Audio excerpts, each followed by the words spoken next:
ই অনুভৱ হ'ল যে ছয়গাঁও এইখন 67 সংখ্যক ৰাস উৎসৱ আৰু অসমীয়া জাতীয় জীৱনৰ এটা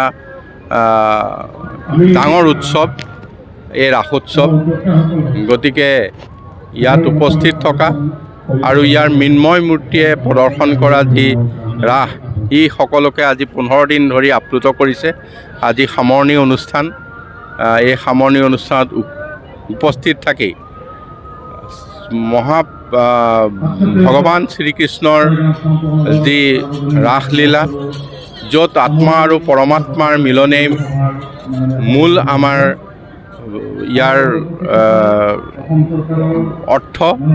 গতিকে ইয়াত আমি পৰমাত্মাৰ লগত সকলোৱে মিলন হৈ এক শান্তিপূৰ্ণ সমাজ যাতে আমি গঢ়ি তুলিব পাৰোঁ, এই আশা ৰাখিছোঁ। মই তেখেতসকলৰ লগত অকণমান দীঘলীয়াকৈ কথা পাতিছোঁ। কেইবাটা সমষ্টিতো এনে ব্যৱস্থা হৈছে। সমষ্টি ডিলিমিটেশ্যন হোৱাৰ পিছত ইয়াত আমি যিখিনি তেখেতসকলে কৈছে যে ইয়াত যিটো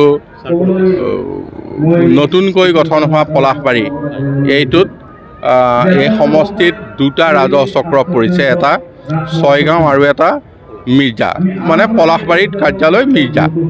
গতিকে দুইটা কাৰ্যালয়ৰ মাজত পলাশবাৰী সমষ্টিটোৰ ৰাজহ গাঁওসমূহৰ বিতৰণ হ'ব পাৰে নেকি, ৰাইজে সেইটো প্ৰশ্ন কৰিছে, যাতে দুইটা কাৰ্যালয়ে থাকিব পাৰে।